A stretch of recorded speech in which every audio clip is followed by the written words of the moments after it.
layers of omics data. So basically, the one part that I will devote to the what actually are the requirements, and is it always possible to do this study even if you have different omics data, and what is actually the state of the art in type 2 diabetes therapy response research from these different omics perspective.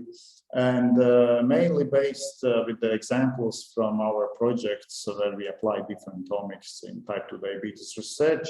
I must admit that we are still far from integration of these different layers, but still at least we're trying to pinpoint some points where we can use this interaction between different omics data.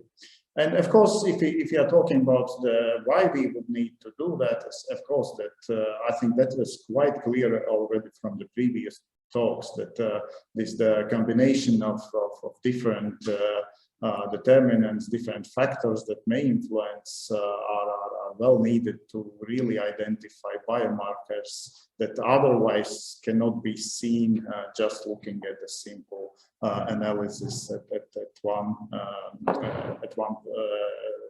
point or at one perspective. And today I will be mainly talking about shortly touch genomics, devote some time on microbiome, based on the metagenomic research, and also include some studies using transcriptomics. And we have heard already excellent presentation where epigenomics are involved in type 2 diabetes. And of course, all these, and then you saw also from Professor Siegel's presentations that you can freely add many more layers of different omics, and also, of course, other clinical data as well as environmental factors of crucial importance to really understand the phenotype of disease and also the phenotype of treatment. But let's start with the genomics. And I think all of you already know that type 2 diabetes is actually one of the most studied traits from the genomics perspective. It was one of the first where the GWAS were implemented. And if you look at the GWAS catalog, which tries to collect all the information from different genome-wide association studies, indeed you can see that for the association between genomics and type 2 diabetes, there are more than 180 studies and that has discovered more than 4,000 associations. And there are, we all know that these are usually small effects, and in order to discover them, you need a large meta-analysis involving more than, I guess now it's definitely more than 1 million people are involved in these different studies that study type 2 diabetes.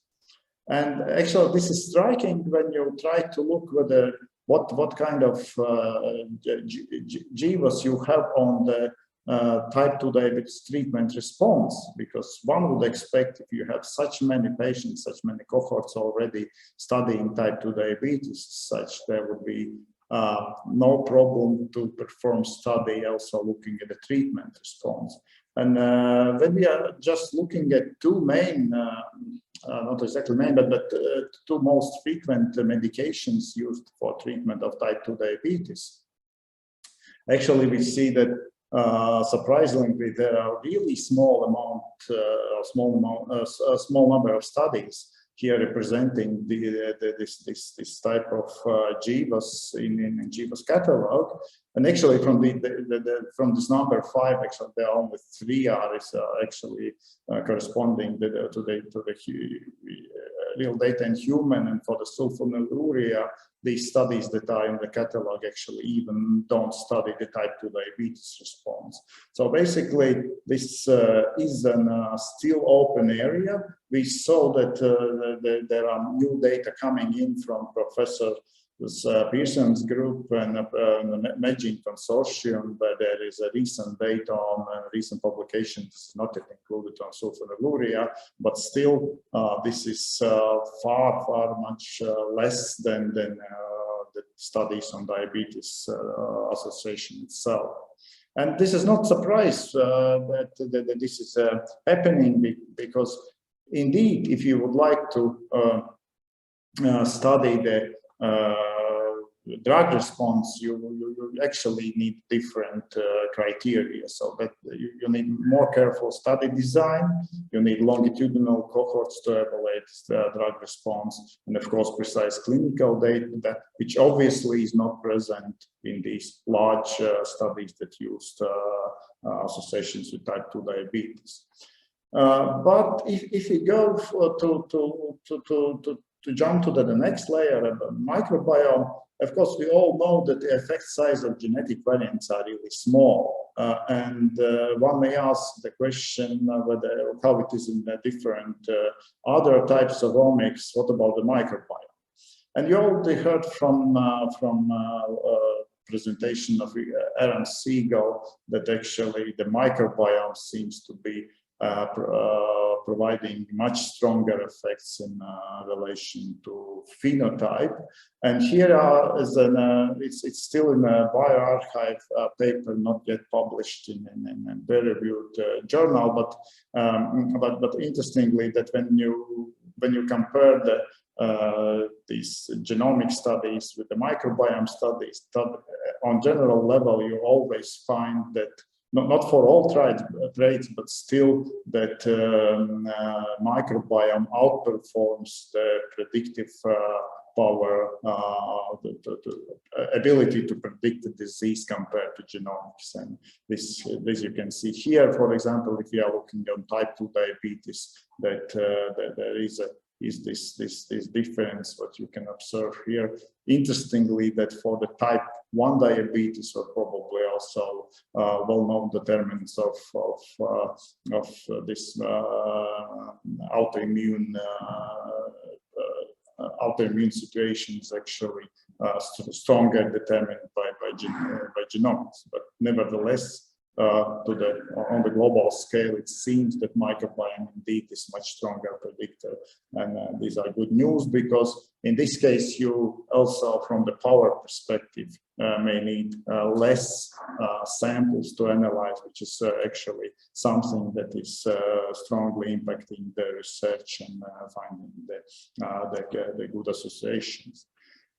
We also can look on this aspect whether we can find these links, or whether there is an interaction between, in this case, between genetics and microbiome. And there's a recent publication again on quite large number of individuals, 18,000 individuals from 24 cohorts, were recently published in Nature Genetics. The study that was the consortium led by people from Groningen University, and so the idea there was to from one side to compare the genome-wide genotypes from the GWAS chips, and also the 16S fecal microbiome. The first thing that they observed was the high variability across the cohorts, because, for example, only 9 out of more than 400 genera of bacterial genera were detected in more than 95 samples. So again, this is in terms of, if you compare the genetic variability, which we still know exists in the case of microbiome, it is much higher, and one should always remember this when trying to put together different cohorts. And this again is the one problem that may influence the microbiome research. They did not find any associations with diversity or richness indices, and in total, this study found 31 loci that affects microbiome at genome-wide significance level, which is shown here. And then again, there is the one locus that really stood out, and I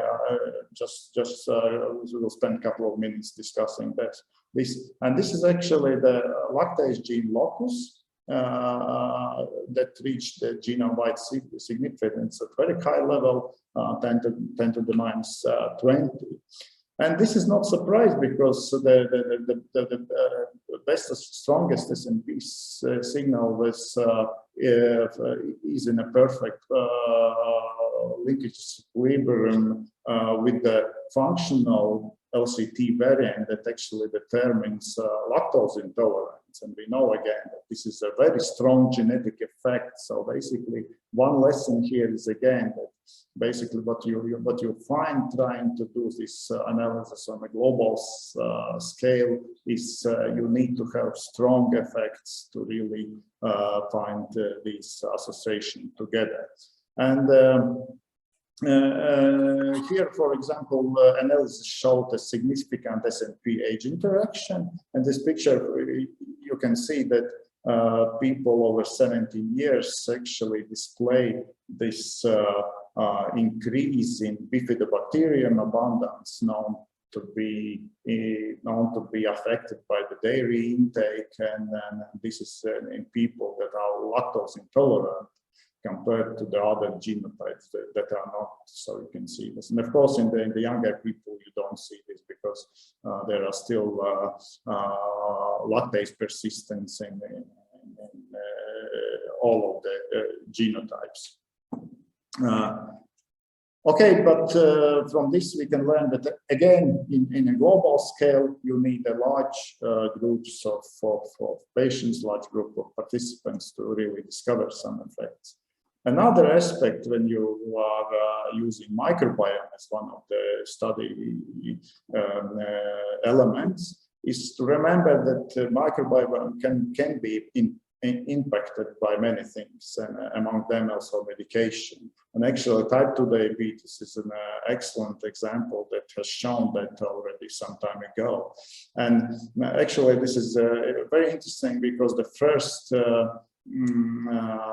papers that showed association between the microbiome and type 2 diabetes actually later realized that it was the more association between the metformin, because of course if you study type 2 diabetes, then these people are usually on drugs, and this may affect the microbiome, which we all know it really does. And so in this quite well-performed study, actually, people show that metformin has actually stronger impact on microbiome than diabetes itself. For example, here you can see the healthy people in green, people that are diabetics but do not receive metformin, compared to red dots here, which are people receiving metformin. And actually, when you try to so distinguish between these groups based on the microbiome, that was for the metformin untreated people, you could not distinguish between the type 2 diabetes samples from the healthy controls, even using as high as 63 distinct microbial features that gave very poor separation, while actually even single bacterial species genes abundance was able to distinguish those people that use metformin compared to healthy controls.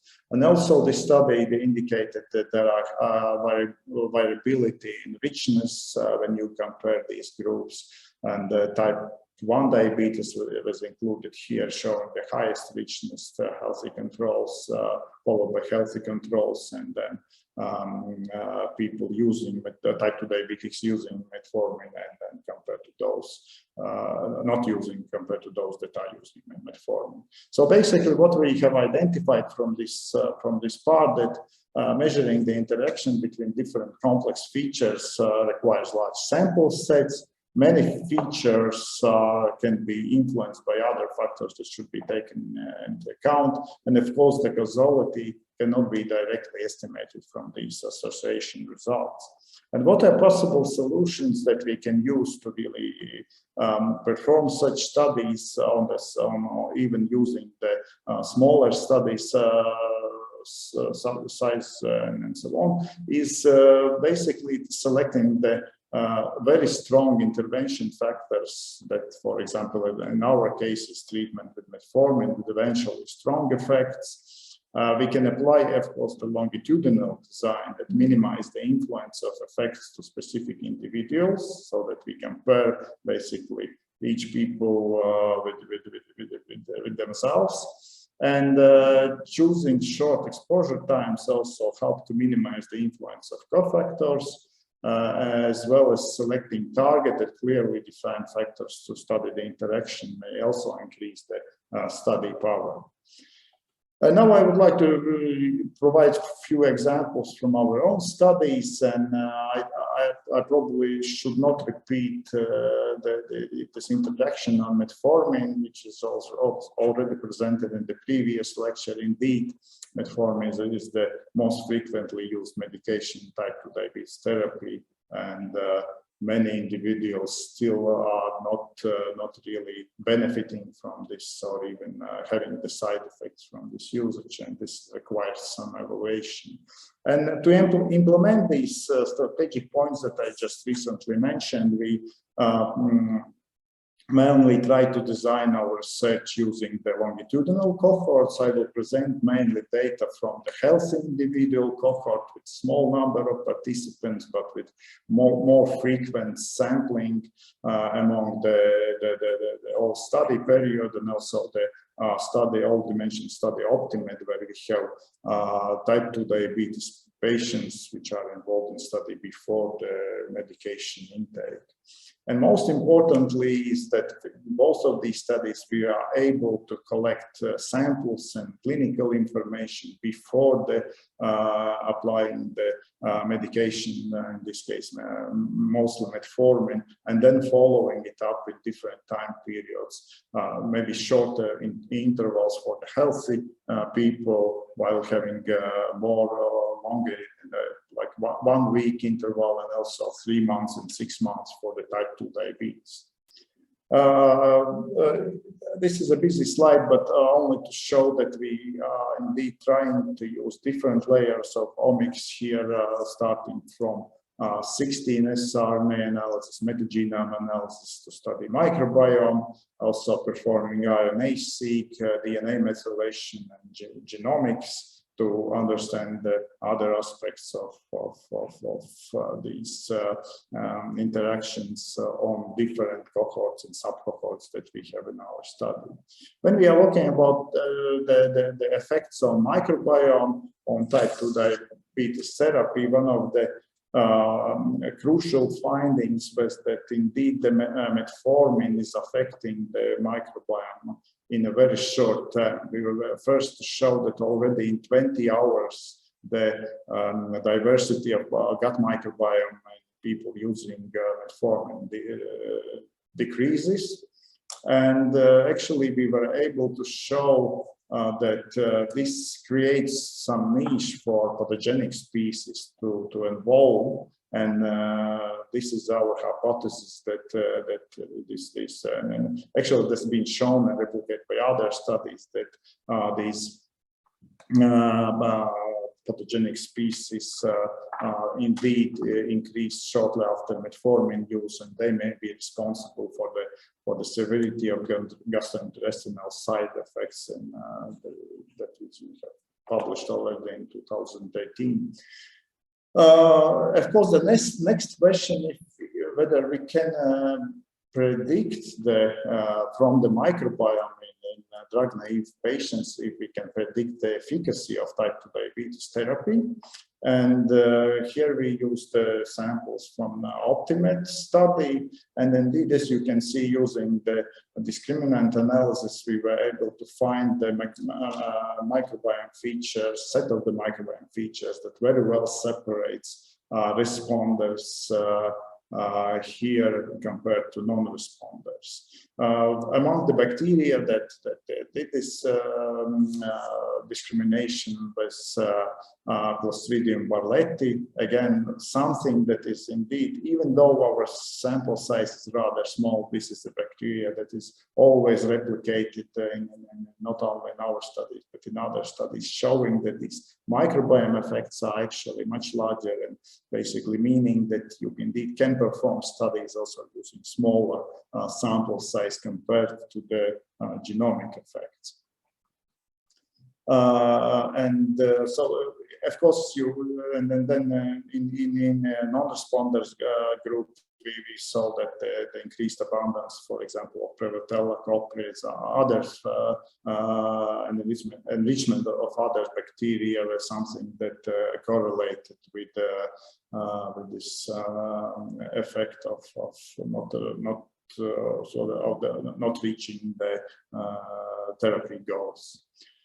Very recent results that we also got from this type 2 diabetes patients cohort is that when we ask them whether there is a correlation between microbiota composition and duration of type 2 diabetes, we actually found that drug-naive patient, this, for example, the richness of bacterial composition is much lower compared to those that have been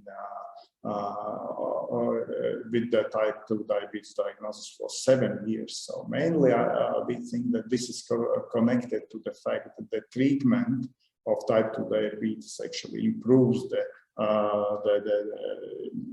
microbiome. This is also reflected by the fact that in these recently diagnosed type 2 patients, we find many health compromising species like Clostridium barleti, Prevotella copri, while in 7 years group they have potentially healthier short-chain fatty acid producers in the microbiome. Again, when we look in the longer time of the period, which we can find from our genome database, we actually find that then this microbiome diversity is decreased, probably following the progress of type 2 diabetes. Interestingly, that we see also the difference in microbiome when comparing different type of therapies, because we have mostly, of course, it's metformin that is represented in our study group, but we have some groups that have combined therapy or do not have therapy at all compared to and also some group with insulin therapy, which actually shows the lowest diversity in our study. And again, we also see some bacterial differences here in these microbiomes, but this, of course, should be more carefully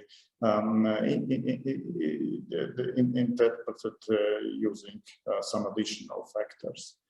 When we are talking about, so to move away from the microbiome to look at the other layers of omics, the next one which we wanted to include is the metformin and host gene expression, to compare whether metformin has some effects of the RNA expression in humans and also validate this in mice.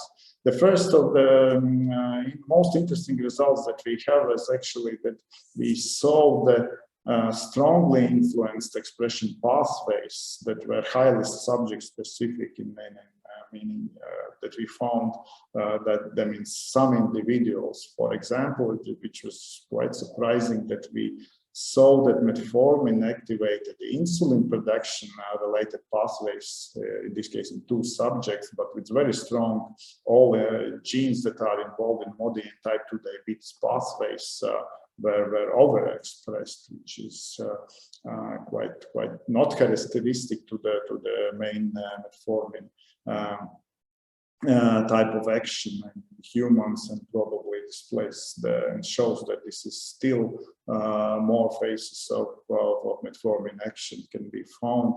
In one person, for example, we found also that metformin strongly downregulated the cholesterol homeostasis pathway. But otherwise, when you look, there was also on a global scale, we found many genes that were characteristic of the changes in expressions, characteristic to majority of patients. And actually, again, one of the findings was the actually enrichment of immunity-related pathways like cytokine receptor interaction pathway. And one of the most interesting results were the finding that metformin alters the genes involved in intestinal immune network for EGI production. But we again asked the same question whether in this case RNA expression can predict efficacy of type 2 diabetes therapy. And again, we found similar results to those that I just showed for the microbiome. In this case, expression levels of 56 genes could very well discriminate between the responders and non-responders. That explained the 13% of variance in our cohort.